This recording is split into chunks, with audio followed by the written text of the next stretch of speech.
Welcome boys and girls, Costin here with a discussion about sieges in Total War Warhammer 3 Immortal Empires. In their latest blog post where Creative Assembly announced the second campaign AI beta, they did mention that their developers are looking at various ideas with regards to sieges. We also know that they did try removing wall ladders, test that out, it didn't work, it broke the AI.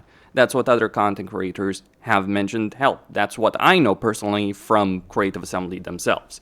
So they did try that, it didn't work. Now, I'm of the perspective that wall ladders are not the issue with sieges. They are an issue because they break pathfinding and battles, but they are not the fundamental issue with sieges. To talk about sieges, we first need to talk about the incentive structure of the campaign. Any kind of discussion around battles has to start on the campaign map, because the game is not played in separate universes between battles and the campaign map. Everything you do in a battle is done for a purpose of achieving success on the campaign map. And with regards to taking over territory or denying it to the enemy, it's about achieving power. You don't want to waste time on the campaign map. Like in this campaign, for instance, I should have taken Karakazgal on turn 2. I could have taken Karakazgal on turn 2, but I'm just demonstrating something over here. But I don't have the time, luxury, or flexibility to sit around and wait in this campaign. Because the more I wait, the worse things are going to become for me. That's how the game works. In particular in this campaign, it is the issue that Fork is just going to conquer all the territory all the way north to Lamia, and then he's going to march on me. Or Khalida is going to march on me. So I don't have the time to sit around and wait to besiege a settlement over multiple turns. Every single incentive that I have in a campaign is to go out there and do stuff. Now, that doesn't mean that I have to conquer all the way to Karak 8 Peaks or, take the Crookfang Fort, but it does mean I need to secure my northern flank before my southern flank is exposed. That is just one campaign dilemma in a specific campaign as Quick Headtaker. It applies to the overwhelming majority of campaigns in the game, especially because of the design of the Warhammer 3 campaign map, where legendary lords are fairly close to one another.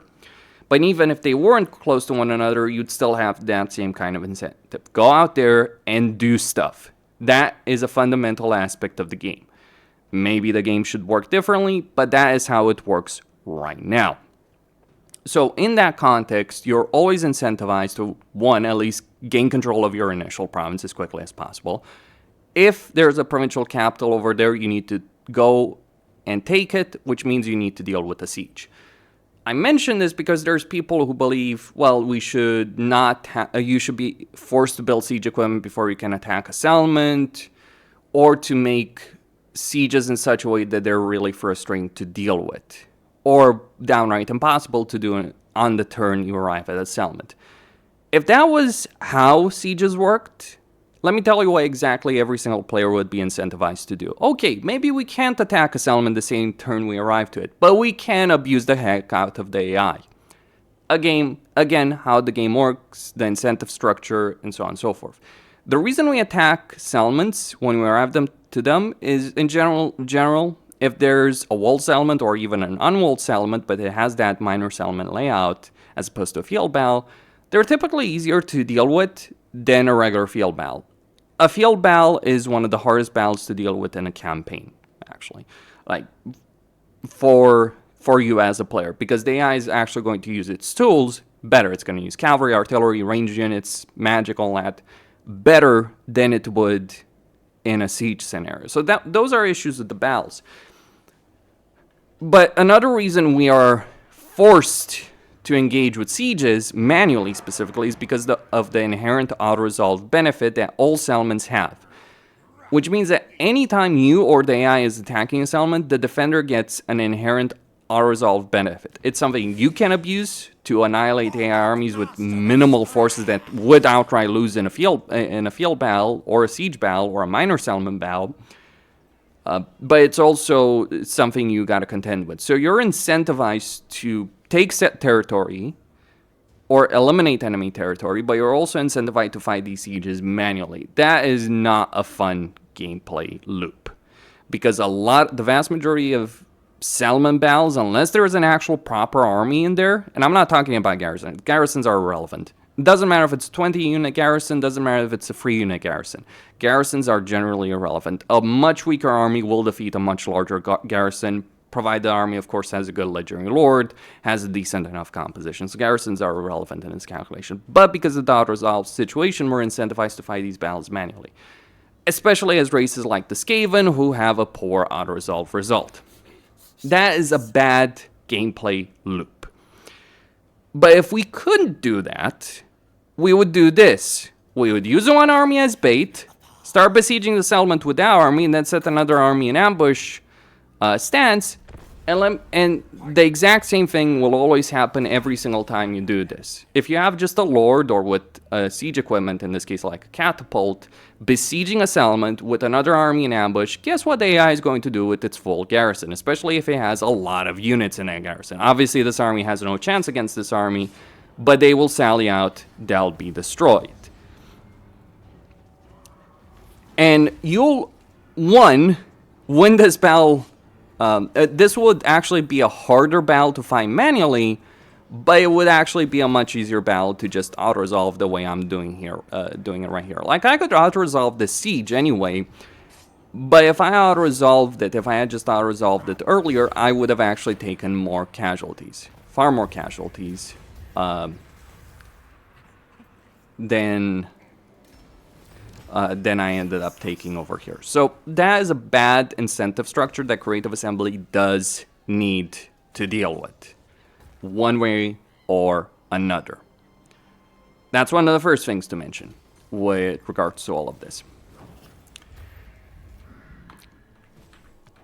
That kind of incentive structure is broken. So anyone who's saying, oh, sieges should be obnoxious, the gameplay should be brutal and all that, if you have a way as a player to bypass that, and it's too annoying to actually fight the siege battle, you'll use that way. Now, of course, you could technically just besiege a settlement and just technically make it work with make it work in some other ways, to be sure. Absolutely. But again, because the more you besiege a settlement, the more attrition it takes, the better off you'll be in terms of that auto-resolve situation. Sure, that is the case, but obviously, you know, plenty of problems with creative assembly with that, right? Plenty of problems with those kind of design decisions by creative assembly. You do want to abuse the AI, and if the incentive is, again, abusing the AI, you will do so as a player. So, that is pretty broken. That is obviously not a great dynamic to have in a campaign situation overall. Ends up creating a fairly grindy and boring kind of campaign style. So what do I think Creative Assembly needs to do with respect to this? Well, I believe firmly that with respect to settlements, they should do the following things. One, settlements should not have an inherent auto-resolve benefit. Now that sounds easy to do, and there are mods that do that already. But here's the problem. If you just outright remove the auto-resolve benefit that settlements have, that creates its own set of issues, specifically because if the AI is not losing troops to the auto-resolve, then it's going to end up with really massive forces. It's going to end up with massive forces of low-quality troops led by legendary lords. So that's clearly not a great dynamic in its own right, in multiple ways.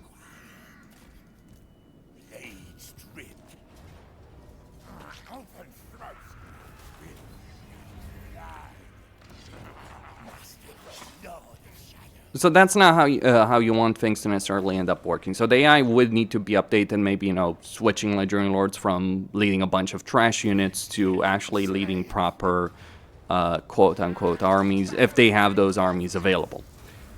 But beyond the auto-resolve situation, I think it's a question of siege equipment, and it's a question of garrisons and how those work. Those work in a campaign. So my perspective on that subject is that garrisons should not inherently have too many troops. Maybe a couple, let's say 2 at tier 1 for every single race, a couple more, dependent if we're talking about special settlements, higher tiers and all that, or even start with just 1 unit baseline level. But instead of just having, a number of units determined by either the settlement level or the garrison building level in a settlement, instead what settlements should have, minor settlements, major settlements should have, is a number of free upkeep slots. So that way you could recruit units in a settlement, you could have bigger armies, recruit units in a settlement, in the way we could do it in Medieval 2. Because in Medieval 2 you had this great system of like a couple of free upkeep slots in settlements, and then obviously the rest would be for proper upkeep. And yes, you should be able to interact with garrisons as the player, draw units from them. That's, by the way, how things worked historically. And there were plenty of wars where one side would have very strong garrisons, but then they would draw from all those garrisons, form up a field army, get an army destroyed, and then all their settlements would fall one after another. All their fortified holdings would fall after another in quick succession without much of a fight, because obviously they had no defenders. That was actually the consequence of the Battle of Hattin between the Crusader states and Saladin. It's not just that Saladin destroyed the Crusader army on the field, it's because the Crusader army was made up of all those units from the various garrisons, so pretty much everywhere was left undefended. And even Jerusalem, which had months to actually prepare for Saladin's arrival, didn't have enough men to properly defend itself. That's, by the way, another thing that has to be mentioned from a historical context. A siege would only be a grindy affair that would take months, if not years in certain cases, if a defender had preparation, if they could get supplies in, not if they were encircled. And even in some of those cases, there were situations where an attacker would just storm a place by, direct assault and flat out win, even if a defender was prepared. It did happen.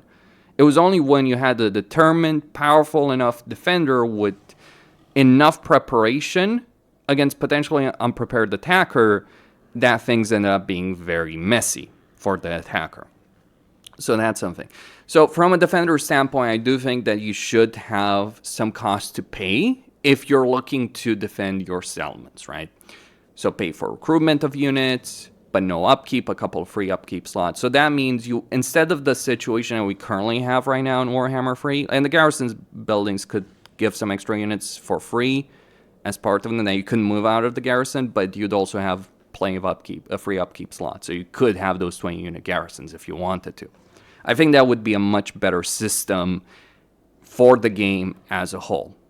One of the things they should avoid with that is the situation they created in Pharaoh, where you can have a structure outside of a city where you can garrison your own troops, but then the AI just ends up recruiting a bunch of units there, and it makes a lot of battles tedious in that situation, or meaningless. But there's ways to make it meaningless in Pharaoh. Though I think Pharaoh has an improvement in some ways, because you do have that annoyance, especially with enemy generals being in some of those free garrisons. That is frustrating, and inherently being part of them, that's frustrating from a morale perspective, because the enemy is damn near unbreakable. But that's an issue of Pharaoh. But it did work in Medieval 2. I think they should go back more to the Medieval 2 style, as opposed to what they've done since then, with a couple of free units thrown in there, right, to have in settlements. As for the attacker, one of the problems of sieges is that, with respect to siege equipment, we always have to go to a settlement first and then build it on the spot. So what I think should occur is that armies should have siege supplies, offensive siege supplies. Not just defensive supplies, but offensive siege supplies. Maybe that increases the more you besiege a settlement, but you should have an inherent amount of siege supplies, and you can use them to instantly do things. And you can also increase them before you arrive at settlement. So you could instantly build battering rams, ladders, siege towers, and sap points. That would be an important addition. The ability of instantly undermining the walls in certain sections to make the battle more dynamic, instead of what ends up happening right now in the siege battles where you're heavily incentivized, even if you bring a lot of artillery, you're heavily incentivized to just attack a certain section of the wall. If multiple sections of the walls could be undermined even before the battle started, maybe for a cost, maybe for something, regardless, or using those siege supplies that could replenish over time, or you could instantly replenish them yourself for a cost, or both, that would be a much better system, right? And maybe just replenish them if you win a siege, for instance, take over a settlement. Sure, it would create a lot of settlement hopping situations, but that already happens. So it wouldn't change that. But it would give people incentive to actually use battering rams, use siege towers, use ladders, and yes, have sap points. So those are some of the things on the campaign map. Autoresolve, garrisons, and offensive siege supplies. Those would be critical aspects from my point of view in terms of improving sieges in Warhammer 3. Now, as for the battles themselves, they're pretty bad for a large number of reasons, though not necessarily because of the one reason you might hear from a lot of people when discussing sieges. The wall ladders. See, wall ladders don't ruin sieges. The way walls work, however, does. So there's a number of issues. One of those issues is if you actually send units using wall ladders, or even if you're building siege towers on the walls, chances are a lot of those units are going to get killed unless you have an overwhelming and vast superiority against the enemy. But even then, it's literally the worst option for either you or the AI. If you're playing the defender and you have a decent enough force, you can be severely outnumbered and outmatched and still win a siege while inflicting enormous casualties on legendary lords. I've done this in many campaigns. But here's the reasons. If you send any unit on top of the wall, they're going to be fighting alone. They're probably going to be surrounded. They won't have a way of retreating or an easy way of retreating unless you get lucky, and that's a very questionable situation. So you might just lose units that you can't afford to lose. The dynamic of the campaign. This works. This happens with siege towers. It especially happens with ladders. So ladders are awful, but they're not awful inherently. They're awful because of the way the walls work. So walls are not meaningless, by the way, because of ladders. In fact, I love it when the AI tries to climb up the walls, because I know I'll be able to inflict a good amount of damage. If I have melee units on the walls, they'll always be able to inflict a decent amount of damage, unless you're severely outnumbered and outmatched, and even then, you can still pull it off. You might not be able to cover every section of the wall. Guess what? That happened in historical sieges as well. Plenty of times. Still, that's a point. So, walls can be a good multiplier for a defender in melee, but the problem is with ranged. Plenty of ranged units don't work properly on walls. And even if they do work properly, there's a lot of ranged units in the game where where an attacker has an advantage in hitting them because the walls offer little protection. This situation over here where where Ostrogoth's forces had 2 heroes on the walls and they were doing range damage and I was not able to kill them on range. This is a very rare exception to the rule. I tried, mind you. I was at the point of, okay, I'll suicide one of my units to take these guys on the wall. In fact, I just brought the whole damn gatehouse down. And the only reason this worked, by the way, is because of the design of this gatehouse, which offers that little barrier.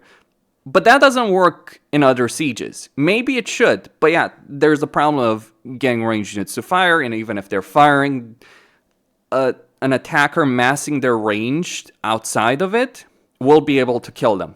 That creates a really bad dynamic of sieges, where your entire incentive, which is ranged units, just consider this. If you're dealing with ranged defenders on a wall, your incentive is, I'm not going to bring up battering rams or artillery or anything like that. No, I'll literally use my own ranged units to kill them because I can mass more firepower to take them out in that section of the wall. And if they try and send more units, I'll just kill those as well. You know, you divide and conquer. That is not a good gameplay situation. I think in Warhammer 2 used to work differently, whereas any wall in that game would offer an inherent and significant amount of range protection for any unit defending the wall. Now, don't get me wrong, there are issues if you do that, specifically the access to artillery for certain factions, how long it takes to get siege equipment. So there would be problems if they went back to that, but that is how I believe it used to work in Warhammer 2. Let me tell you, playing Warhammer 2 Sieges, just because of that one change. So wolves need to offer more range protection. They're perfectly fine from a melee protection, but they need to be more useful for ranged units to actually use. So a lot of the range shooting issues we've had in the game that, by the way, I've been mentioning for years on this channel, and it got so bad that people couldn't ignore it anymore, and nor could Creative Assembly. Thank you very much on that. It's nice to be right 3 years ago, and then get insulted by everyone for being right, and then, yeah, you're proven right. Don't get me wrong, it did get better to a degree, then it got worse, and finally some things have been improved on that subject, but still, plenty of problems. This is something they need to work on. Gunpowder units are in a trouble spot, but not just gunpowder units, so something Creative Assembly needs to address. The other issue is with the wall towers themselves. They're infinite ammo, infinite range, well, almost infinite range. Is bullshit, but that bullshit creates a situation where if you're an attacker in a siege, you never want to do anything than attack a very small section of the wall. So whatever kind of dynamic gameplay you might think about in a siege is annihilated by those wall towers. Even if their range was limited and you always guaranteed artillery, which by the way you can't, even if that was the case, you would still be incentivized to attack a section of the wall. So I think wall towers need a complete overhaul and redesign in how they work. Because if the current incentive structure for a player is to attack just a section of the wall, ideally a section of the wall which is not defended by those wall towers. This is, by the way, what I'm doing here. The main gate of this settlement, weirdly enough, Chaos Dwarf settlements have this design, but the main gate doesn't have any wall towers. This is a tier 5 settlement with a garrison to boot. In fact, there's a full army and a full garrison in defending this settlement. So this is actually one of the hardest siege battles I fought in a long time. I probably shouldn't have attacked this settlement, but I was kind of in a race with Tungrim to conquer this province. Yes, I literally fought the battle I knew I shouldn't have fought. Not because I couldn't win it. I did win it. I did take a lot of casualties, but I was trying to prevent another one of my allies from taking it before me. It says something about the campaign incentive structure, doesn't it? But that's just a problem with the walls. With the wall towers, with the defensives of the walls, the ranged issues of the walls, and all that kind of stuff. So that is an issue. But the other issue has to do with the settlements themselves and the AI decision-making in settlements. Never mind that the AI is suicidal. Most sieges in a campaign are offensive sieges. Per Creative Assembly's own statements on the subject, most sieges that players deal with are sieges where they're attacking and the AI is defending. The problem is you see what the AI is doing right here. This is the norm. So the AI will let you get forces through a gate. They'll send 1 or 2 units. Maybe they'll send a couple more, but then they'll start doing this lovely dance. They'll send a couple of units, then they'll pull back, send a couple of units, pull back. And thus you can do enormous damage to the AI without taking any kind of significant casualties. In point of fact, I could have done this battle much better with fewer casualties if not for one thing. They had hell cannons shooting at my guys from the back. I probably really should have just waited for the hell cannons to run out of ammo because they were shooting at their own walls at this stage. But yeah, I just didn't want to spend half an hour waiting for those hell cannons, well, 20 minutes for the hell cannons themselves to run out of ammo so that I could just launch a proper assault. But this is a rare exception where I was forced to attack more aggressively than I would have liked in a far more inefficient way than I would have liked. But the AI is pretty bad at defending settlements, because I could have lost this battle if I was fighting in a field battle, or I would have taken more casualties. But I certainly would have lost this battle had the AI actually done what it should have done, taken everything it had, and this is what you do as a player, take everything you have and throw it at the enemy at that choke point. It would have won the battle. That is a particular AI behavior that needs to be fixed. It doesn't matter what force they have. Like, I think the AI is always trying to calculate, oh, how strong am I? Should I attack? Should I attack? It's doing this constantly. Make a decision and commit to it. This is, by the way, a problem with field battles. The AI is also doing this in field battles, and it's actually screwing them over more than they get any kind of benefit. Now, this is on very hard battle difficulty, normal AI stats, but it's just worth pointing out. The other issue, of course, is pathfinding line of sight issues for range units, pathfinding issues with how units move, the infamous problem of, if you set up a ladder or a siege tower even by a wall, instead of units taking the open gate next to the siege tower or ladder, they'll literally climb up the ladder or tower. That is a bad situation. And what's worsening this entire affair is, one, the defender has an inherent leadership advantage because of the key structures in this element. And two, you're incentivized to do this not just because of the wall to master your units on a small section of the battlefield, which makes it far less dynamic and interesting, but you're incentivized to do this because of the barricades and towers the AI can build inside this element. Making sieges a tower defense game was the worst decision Creative Assembly has ever made with regards to siege battles in the history of Total War. And there have been plenty of bad decisions with regards to sieges and battles in general. But the people who decide that, I guess I can understand maybe the idea that they were thinking to themselves, well, we will have a bunch of these melee-focused factions, so what if a range attacker is, attacking someone? We need to give them a way to deal with that, right? And then you have survival battles and all that. I understand, but it never worked out, to be clear. Because if there's a range attacker in a settlement, he'll just kill you from outside the walls unless he has gunpowder units. In which case, if you have gunpowder units, you'll break down a gate, put your gunpowder units right outside the gate, and kill then everything inside through that small gap in that gate. That's as awful as it sounds, by the way. But it is the best way to play sieges. It shouldn't be the best way to play sieges. And I think that's the critical point that people need to understand. Fixing sieges is not about making it hard for the attacker or easy for the defender or vice versa. It is about making battles fun. It should be that the best way to win a battle, a siege battle, a field battle, or winning a campaign should be the most interesting and fun way possible. That's why racial balance matters. That's why these kind of issues ruin the game. Not because we can't deal with them, we can, but because dealing with them is very obnoxious. And look, if you're making, and some people are like, they should triple the HP of walls. That would further incentivize people doing this kind of playstyle. Attacking a certain point, breaking down a gate. If we can't destroy the walls, even with artillery, we'll just attack a gate. And do this again. Right? Or at worst, and that would kind of be the best case scenario. At worst, we just won't engage in sieges whatsoever. And I'm not talking about modding or anything like that. Literally, what we'll do is we'll use ambush tactics to win them.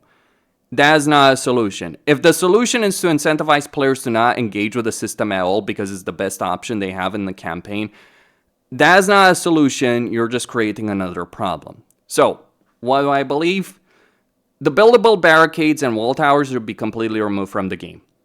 The barricades especially, I don't really care about the wall towers. I think they look like ass, so I would remove them just because of how horrible they look. From a gameplay standpoint, I don't really care about them. The barricades are the really bad aspect, though, because I understand that you have funneling player into choke points, but they have so many pathfinding issues. Like, let's say you're attacking a barricade in melee, and there is a defender behind it. That defender can walk through the barricade and attack the unit trying to destroy the barricade and create pathfinding issues. So maybe units shouldn't be able to walk through barricades. Maybe setting up a barricade should be a permanent blockage of that location unless you're destroying it as the defender. Maybe barricades should only be built pre-battle and you pick your poison, you make a decision. But then the player could just walk around. Yeah, that did happen in sieges. If an attacker, someone trying to conquer a location would see, the defenders have fortified this entire portion of the city. Okay, we're going to attack where it's undefended. This happened a lot. You think of Constantinople. It did happen there. That's how the Ottomans won there. Also the fact that they got some ships in Constantinople and were able to then attack undefended sections, and the defenders were not able to repel them. But if we're talking about history with sieges, you gotta understand the history, not the myth. And may I just mention something about Hollywood-style sieges, like Helm's Deep, Minas Tirith, and all that? I should point out that Gondorians and Rohirrim lost those sieges, as a defender. Oh, the heroic defender standing outnumbered 20-1 and still winning.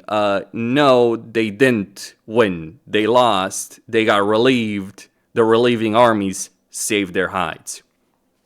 Just a point on that. The Gondorians got slaughtered at Minas Tirith. The Rohirrim got slaughtered at Helm's Deep. So did the elves. So for all that heroic carnage, they lost. Just a couple of points worth making.